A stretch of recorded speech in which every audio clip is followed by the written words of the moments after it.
ginnaaw ba ñu dooree li nga xam ne moo di dialogue politique le 28 bi ñu génn tey nag ñu daal di war a clôturer li ni mel waaye point yu bëri opposition bi ak li nga xam ne pouvoir bi d'accord ñu ci Babacar. waaw am na ay accord ak ay désaccord par rapport ak poñ yi nga xam ne moom la ñu doon sóob ci wàllum lël bi ñu doon amal foofee ca Diamniadio ci diirub juróomi fan ndax ci fàttali ñu ngi ko dooroon ci aljuma ji bi ñu defee ouverture ba noppi commission yi aussi am nañ ndaje wéyal li nga xam moo tukkee ci travaux yi tout comme également ci samedi bi dimanche bi noppalu dooraat ko ci altine ji ba ci tey ji ci àllarba ji lañ fas yéene tënk ci biir waxtaan boobu nag la ko waral mooy ñetti commission la te ñetti commission yi su fekkee jumuma am na ci juróom-ñaar fukki doomu aadama yoo xamante ni ñoo ci war a juróom-benn fukk yoo xam ne lu teg la yoo xam ne ñoo ci war a def ci travaux yi benn pàcc gi état la maanaam gouvernement bi la benn pàcc gi moom la ñu diviser que mu nekk société civile que mu nekk opposition ak ñeneen ñoo xam ne ñooy participer ci travaux yooyu poñ yi nag doon yoo xam ne yu bëree bëri la ndax ci terme de référence yi am na 10 yoo xam ne njëkkoon na génn mais par la suite à travers plateforme bi nga xam ne état du Sénégal teg na ko dafa moon ay possibilités également pour que des personnes aussi mën a def une contribution et à travers ces contributions là takku woon loolu aussi am na ñu ciy prendre en compte ñëwal li nga xam mooy li ñuy waxtaanee ci wàllum dialogue bi mais ci gën a fës barki démb jot na ko junj fii mooy lu ñëwal benn côté ci article 80 boobu y a le pouvoir qui dit niet non mais l'opposition c'est favorable parce que ñoom dañuy yaakaar mooy que ne article 80 lees war a mën a génne la jëm ci wàll gi bu dee ne parti politique yi la également boobu tamit waxtaan nañ ci li nga xam daanaka moo di déggoo gi nan la ñuy defee de sorte que dans les 386 partis politiques 14 yi nekk en norme ñu xool est-ce que dañuy ñëw trancher pour supprimer les 372 14 yi ñu bàyyi ko fi mais tam ci yan critères ak yooyu moom lay demee loolu tam waxtaan boobu noonu ñu ngi ci woon en phase ñoom jubóo woon nañ ba ñu ngi ci bulletin unique bi amoon na unanimité parce que déggoo woon na que ne bulletin unique bi d'accord nañ ñëpp ñu dem ci li nga xam moo di bulletin unique bi beneen boo xamante ni déggoo woon nañ ci jàpp naa mooy lu jëm ci wàllum statut chef de l'opposition c'est à l'issue de l'élection présidentielle ci lañ ko doon choisir loolu moom waaw deuxième bi kii jël deuxième bi moom mooy nekk moom mooy yor statut chef de l'opposition chef de l'opposition waaw parce que mais bon li gënoon favorable loolu la ñuy wax mais jàpp naa ne peut-être ak conclusion beneen boo xam ne bokkaat na ci mooy su ma jumulee mooy lu bokk ci wàllum pas statut chef de l'opposition mais prisonniers voilà vote prisonniers yi aussi am na ci ñoom ñoo xamante ni favorable woon na ak ñoom pour lu jëm ci wàllum vote prisonniers yi entre yeneen point yoo xamante ni ñu waxtaanee la et je pense que léegi phase yi muy dem mooy financement parti politique yi rationalisation parti politique yi lu jëm ci wàllum organisation ak temps de campagne bi parce que 21 jours la ñu téewoon mais boobu moom unanimité la woon l'opposition comme le pouvoir d'accord woon nañu ci alors aujourd'hui nag conclusion bi mooy est-ce que yooyu noonu yëpp amoon ay désaccords dinañ parvenir à trouver un point d'accord boo xam ne moo leen di permettre faisabilité bi ak matérialisation bi président de la République mën ci dem sans problème du régime politique au niveau du régime politique donc ak tamit ci au niveau des institutions modification notamment poste premier ministre bi renforcer les pouvoirs loolu opposition moom déjà dafa avertir que ne foofu y a pas possibilité de faire quoi que ce soit parce que nañ ko bàyyi noonu ndax li mu yor ci mission définie dans la constitution doy na quoi Mouhamed sa gis-gis ci dialogue bi point yu bëri am nañu ci d'accord am yoo xam ne également désaccord la. waaw bon comme on pouvait s'y attendre léegi nag la ñu dëppoo loolu président mën na ko jëfee ci canaux yi mu war a jaar léegi nag yenn dëppoowul moom mooy xool dam su bëgg a def mu def ko ci parce que noonu la mbir yi di doxee aussi mais boo xoolee par rapport ak point de désaccord yi essentiellement man am na ci ñaar yoo xam ne nii dafay attirer sama attention benn bi moom mooy li ñu tuddee article 80 mais en réalité 254 code pénal la bi wax ci mbirum offense au chef de l'État politique pénale mais jàpp naa ne daf ci am ay articles yoo xam ne dans le code pénal boo nekkee opposant da nga koy ŋàññ mais boo nekkee au pouvoir doo ko laalaat beneen position nga ci loolu moom dafa bari amul opposant bu dul ŋàññ article 80 mais amul ku ñëw au pouvoir soppi ko parce que aussi man li ma gëm mooy article 80 bu ñu bëggee mu jóge fi mën nañ ko fi jëlee sans ñu jëlee ko fi mooy bu ñu bàyyee di offenser chef de l'État di ñàkkee worma njiitu réew mi di ñàkkee teggin njiitu réew mi article 80 dootul amati sens suñu code pénal mais fiat nit yee ngi saaga fiat nit yee ngi def naka sudul noonu boobu faaw ñu sévir aussi parce que jàpp naa ne aussi ñu ngi ci démocratie nit ku nekk mën nga wax la neex mais quand même ay saaga xooti war ma doomu aadama bu nekk warta mën a am rawatina ñi nga xam ne ni aussi ñoom ñoo jiite réew mi pour man article 80 pour man da nga ko fa war a maintenir bu baax a baax parce que déjà mi ngi fi te ñu ngi constater ay dérives imaginel bu dérive amatul xam nga dem damay seetaan Gérald Darmanin bi nga xam te nii moom moo nekkoon ministre de l'intérieur France fu mu toll nii moom mooy le ministre de la justice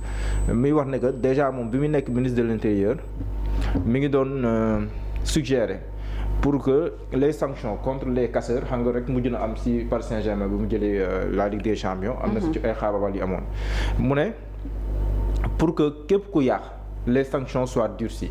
ak tamit képp koo xam ne da nga def naka su noonu ci ay manifestations ay xaabaabal yoo xam ne xaabaabal yu fës ci ay TF que les sanctions soient durcies mais loolu tamit jàpp na ne bi mu nekk ministre de l'Intérieur la ko doon kii mais la ministre de la Justice jàpp na ne c'est encore plus urgent ñu def ko parce que lii xew récemment wane na que faaw ñu gën a taral maanaam sanction yi ci wàllu woowu te loolu ci mooy cadre manifestation yenn saa seen mbégte am ñoom ñu def lu la neex donc il faut sanctionner il faut sévir mais là bu nekkee ñoom ñoo tollu foofu noonu dañuy wax ne ñu suñuy xool ci wàllu démocratie ñoom la ñuy xool mais réew mi mel ni Sénégal quand même sëgëm article 80 bi li ma doon wax ma ñëwaat ci mi ngi fi ay xaabaabal di am que imaginer bu nga fi dindi woon. imaginer bu nga fi dindi woon fan lañu jëm. kon yow jàpp nga ni article 80 bi dafa ça a tout son sens et sa pertinence beneen bi aussi ci point de désaccord yi mooy sur le régime politique mais bu ñu wax ci régime politique ci réforme institutionnelle la ñuy wax renforcement des pouvoirs du premier ministre. man loolu d'accord ma ci. pourquoi. parce que li tax d'accord ma ci mooy boo ko jëlee ci ñaari angle yëpp da ngay xam ne ba pare projeté ko sur l'avenir da ngay xam ne soxlawuñu ko le premier ministre Ousmane Sonko soxlawuñu renforcer ses pouvoirs. parce qu'il exerce la plénitude de ses pouvoirs de premier ministre le premier ministre Ousmane Sonko mu ngi koy exercer suñu anam boo xam ne nii bu am solo la yaa ngi koy gis mu ngay def ay tournées di représenter le Sénégal un peu partout di voilà donc bi war na nga xam ne kii c'est un premier ministre plein le président de la République soxlawu ko parce que moom il n'est pas gêné de voir un premier ministre super fort comme il l'a dit. donc pour man te ñoom ñaar ñëpp kenn jënu ci la constitution may. le premier ministre ba léegi nii dafagul loo xam ne constitution may ko le président de la République ba léegi nii jëlagul loo xam ne constitution bàyyeegul loo xam ne constitution moom la ko jox mu bàyyi premier ministre di ko wéyal léegi nag changement yi ni wax ni mooy par exemple que le premier ministre puisse diriger le conseil des ministres en cas d'absence du président de la République loolu je pense que war nañ see mën a dem que le premier ministre puisse procéder à d'autres nominations parce que le premier ministre il peut nommer à des emplois civils. Oui. Le président moom mooy nommé aux emplois civils et militaires mais ñu bëgg a yokk loolu noonu je pense que yooyu mën na si kii mais ba pare bu ñu fàtte ne. donc dans ce sens-là ça nécessite des modifications. Des modifications de la Constitution mais bu ñu fàtte ne aussi le premier ministre day contresigner ay décrets du président de la République am na si yoo xam ne ni forcément il faudrait que ça soit contresigné par le premier ministre pour que le décret soit valide am na si yoo xam ne jaru ko mais am na si yoo xam ne ni c'est obligatoire il faut ñu contresigner ko yenn saa yi sax les ministres dañuy contresigner rappelez-vous l'affaire Thierno Alassane Sall. ndeysaan at ndem si yàlla na ko yàlla yërëm Mohamed Boun Abdallah Dionne bi ñu waree signer le contrat mbirum kii après loolu non boobu sax benn exemple la bi ñu waree signer ak yooyu noonu bi problème amee après gis nga Mohamed Boun Abdallah Dionne moom moo ko wutu woon foofu pour mën a signer pour dire que signature ak contre-signer loolu pouvoir la yoo xam ne ñi am na suñu premier ministre am na ko ba pare donc pour man li fi constitution bàyyi ni am na solo ñu bàyyi ko fi parce que boo fi changé tamit yenn affaires yi renforcer considérablement les pouvoirs du premier ministre mën am tey seen ça ne va pas poser problème parce que il y a un premier ministre qui s'appelle Ousmane Sonko et un président de la République qui s'appelle Bassirou Diomaye Faye mais boo demee ëllëg nga projeté ko sur l'avenir par exemple ñu am benn président yàlla rek xam bu tudd Ousmane Sonko est-ce que Ousmane Sonko aura besoin de premier ministre super fort comme yéen nii est-ce que loolu y a pas risque mu indi ay dualité au sommet de l'État yooyu parce que il faut aussi voir le profil de Ousmane Sonko moom son profil mooy c'est un homme qui incarne la plénitude des pouvoirs qui aime être de l'avant qui assume pleinement ses responsabilités loolu c'est le profil de Sonko donc ku mel noonu boo ko amee président de la République boole ko un premier ministre super fort est-ce que loolu noonu du indi problème bu ñu fàtte li tax ñu actif fii nii bu ñu fàtte tax ñu actif moom mooy en 62 li nga xam ne moom moo xewoon ba président Senghor procédé à une modification de la constitution bu mën a activer man li fi nekk nii baax na bu ñu si mënee modifier légèrement yenn mbir rek gën a renforcer tuuti mais bu mu àgg foo xam ne ni quand même dañuy am benn xeetu dualité boo xam ne après ay crise dañuy yóbbee ak mais le président de la République veut également un ministre super fort. waaw loolu noonu c'est la volonté du président te jàpp naa ne loolu noonu mu ngi koy traduire dans ses actes les ministres aussi ñu ngi koy traduire dans leurs actes moo tax ma ne soxlawul yenn kii yi boo amee nag beneen président parce que loi boo koy teg wala booy modifier doo sóoraale tere da ngay sóoraale ëllëg aussi da ngay sóoraale da ngay teg aussi toutes les hypothèses sur la table tey on a un président boo xam ne à la limite nekkul ku bëgg a di nekk trop de l'avant day bëgg a di wane directive yi nga xam te ne moom lay joxe après nekk derrière loolu moom c'est son style mais mën nga am beneen président boo xam ne ni loolu ça n'est pas son style par exemple un président comme Macky Sall moom daf si nekk ba jeex Macky Sall instant nii imagine Macky Sall bu amoon premier ministre bu mel ni Ousmane Sonko est-ce que dina moto ñaari weer parce que Macky Sall premier ministre yi mu mës a am yëpp amul kenn ci premier ministre mi koo xam ne nii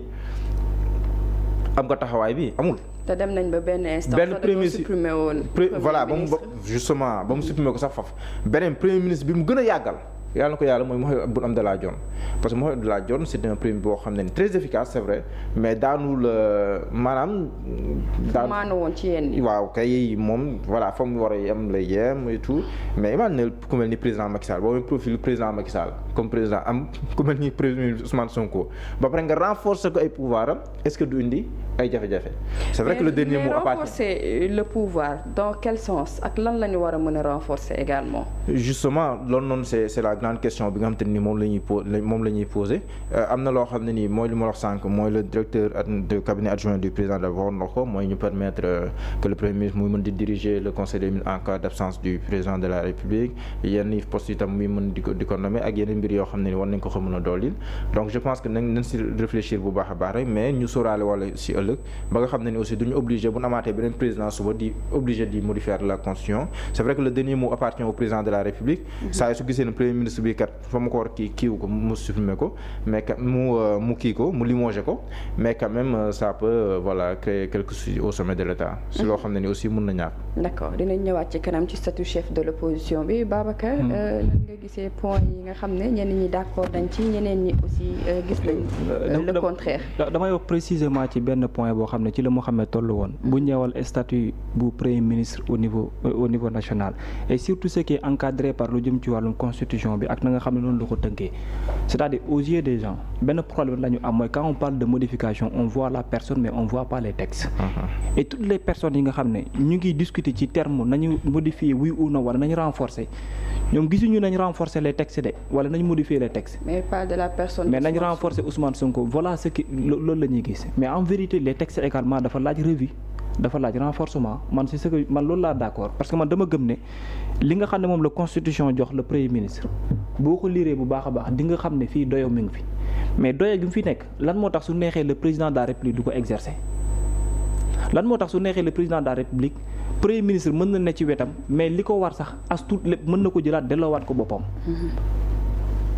te ci biir texte amul dara daanaka lu muy jalgati comme ni ko texte yi bindi su ko neexee mën na ko def est-ce que laajul revue pour qu'au moins mu mën a joxe autonomie ak indépendance le premier ministre de sorte que ci biir exercice am na loo xam ne su ko président de la république bëggee fànq sax mënul nekk loo xamante ni dafay antu léegi su ma waxee côté boobu dinañ mën a oui dualité également mën na nuyoo ji mais quelle que soit dualité bi mën a nuyoo wala mu mën a taxaw y a une possibilité wala am na fenêtre boo xam ne occasion la pour le président de la république mooy lan nañu dégommer tout sauf ni mu mën a amee possibilité pour nommer ko parce qu'à travers décret moom lay doon léegi côté boobu noonu di nga yóbbu ma joxe exemple Amadou Ba joxe exemple président Macky Sall. am nga président Macky Sall mu nekk président boo xam ne moom dañ naan plénitude de ses fonctions moom da koy remplir ba mat sëkk ba bu ko neexee sax mu nguufaan encore ki nga xam ne peut-être mën a nekk ci wetam mais nguufaan gi nit ki mën na ko nguufaan mais du am benn possibilité pour wax ñaar moom nga ciy tënk ciy am soit à travers les textes il est trop supérieur ci ki nga xam ne moo nekk premier ministre ñaareel bi mooy ci côté politique dafa am doyo lool ci kaw ki nga xam ne moom lay teg pour mu nekk premier ministre am mais quel que soit nit ki politiquement doye bi nga ko mën a jiitale en tant que président de la république les textes ak l'exercice war na ko mën a may que nit ki doyom kenn du ko naatable ci phase boobu noonu politiquement nag su ngeen demee mën nga am sa doole mu dem foofu noonu garaawul mais pour man aujourd'hui war nañoo mën a am réflexion ci à travers les textes nan la ñuy protéger le premier ministre de sorte que force am mu mën ko exercer comme ni mu waree mais ci biir exercice boobu noonu muy def tamit du am loo xam ne mën na koo fànq parce que président de la république tey li mu am ci doyo waxuma la mais à travers état bi ñuy nekk ak ni muy doxee dafa supérieur fuuf même li nga xam ne daanaka moom la premier ministre bi am te pourtant lu bare bari dans le cadre de la coordination des actions du gouvernement war a mën a gérer également son gouvernement muy liggéey ci ni mu waree parfois nga gis sax un ministre boo xam ne mën na ëpp doyoo sax ci biir gouvernement bi même le premier ministre on le voit. Pourquoi? Parce que ça dépend du président de la République ani ban statut moom lay jox son premier ministre. Ban statut la koy jox pas à travers les textes mais à travers ci ay considérations peut-être parfois politique am wala ci ay parfois kii moo ko doy wala kii moo ko doyul. ndax gis nañ fi ñoo xam ne ci biir yi santaane sax dañuy contourner le premier ministre di def exercice yoo xam ne ci premier ministre la waroon mën a jaare mais si le président de la République est d'accord là-dessus le premier ministre ne peut rien faire.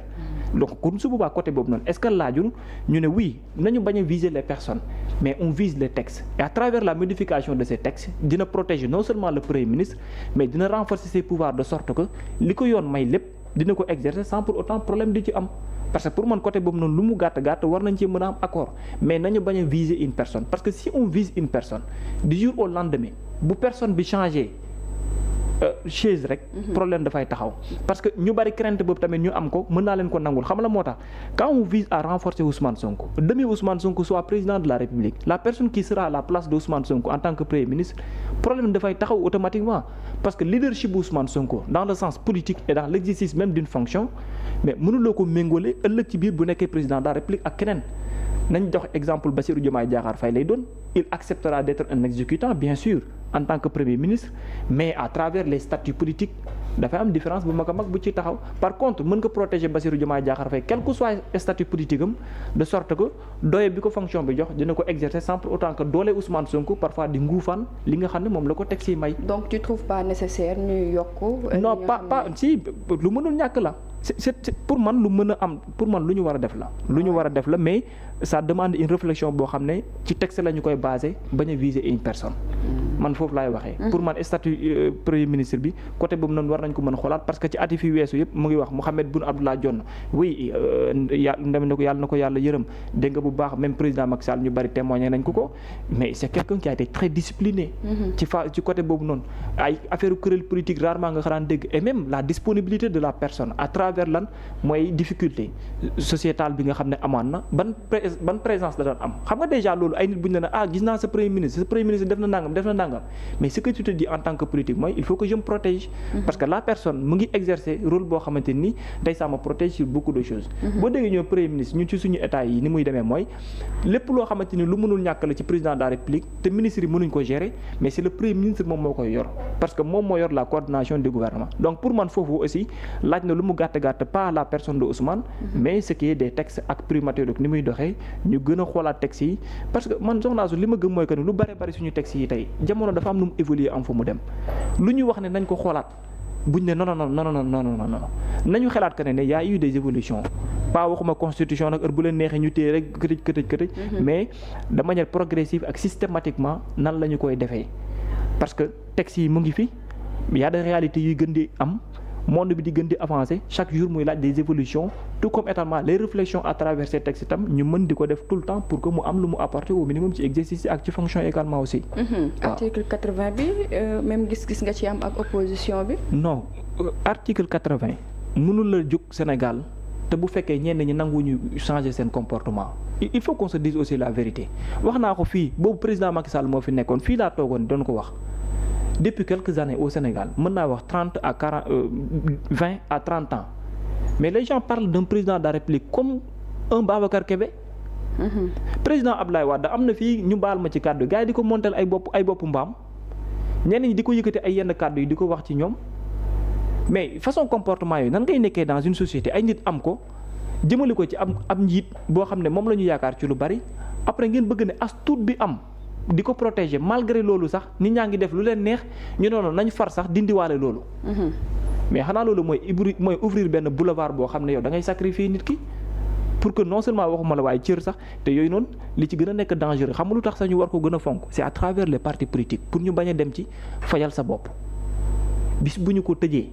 mooy ibbi nañu beneen buntu boo xam ne dañ naan les partis politiques venez kaay leen rayante géew baa ngi nii. faut même pas aller dans ce sens parce que.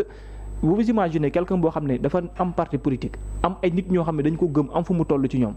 nga yaakaar ne parti politique am dinañu d'accord que chaque jour que jëfee ay nit nekk dans l'espace public di jël nit ki di sàmm ci moom lu leen neex ñu ne loi bi leen waroon a daan yéen loi bi dindi nañ ko léegi continuer à faire ce que vous voulez mais après lan nga indi loo yaakaar ne moom ngay créer dans l'espace public su boobaa ñoom tam dañuy jël seen responsabilité su boobaa bëgg a def benn riposte après yeneen yu gën a garaaw fekk la ci donc pour man nañu jéem a xool nan la ñuy doxalee ba au moins mooy li ma waxoon encore tous ces textes là bu dee ne ay ramifications lay doon bu dee leneen lay doon mais am na yoo xam ne moom jarul sax lees xalaat naan nañ ko dindi. opposition nag yàgg na di ko ŋàññi te ñoom sax xam nañ ne li ñu koy ŋàññi kenn waru ko fiy jëlee parce que ñoom xam nañ ne certains d'entre eux ci seen biir wala ñenn ci seen ay nit comportement yi ñu am envers certains dirigeants c'est pas du tout normal dans un état nag moom problème c'est simple mooy gars yi da ngay toog di wax lu la neex bu ñu waxee nga ne la non diw sàngam moom fii nekk nii la doon def après on va changer quand est-ce que la ñuy changer c'est pas que ni diw sàngam mu ngi doon def mais xam nañ li mu doon def baaxul. mais c'est pour dindi lu bon moo tax. il avait dit que c'était une hérésie juridique. ah da nga ko war a supprimer dañ ko war a supprimer mën nga ko wax mais après yow quand tu es président de la République. est-ce que tamit du nekk contradiction puisque moom daan na wax loolu. bien sûr contradiction la. daam yoo xam du la arrangé moo tax doo ko nangu mais nit ñi xam nañ ne c'est pas raisonnable. opposant mën nga koo ŋàññ mais au pouvoir. doo ko kii. mais quelle que soit position boo ci mën a am nañ xool les raisonnables ku fi nekk opposition nag nañ ko dindi tamit parce que da nga bëgg ñu ibbi la boulevard ngay def lu la neex xam nga ni loolu jaaduwul ku ko ci wax tamit waxeen ngay indiwaat parce que une fois nga nekk président wala nga nekk ministre di nga xam ne li nga doon wax mënta nekk parce que gis nga gars yi position gi ñu am ak kàddu yi ñuy yëkkati ci mbedd bi. bu weesoo loolu aussi statut chef de l'opposition nekk na point bu nga xam ne point de désaccord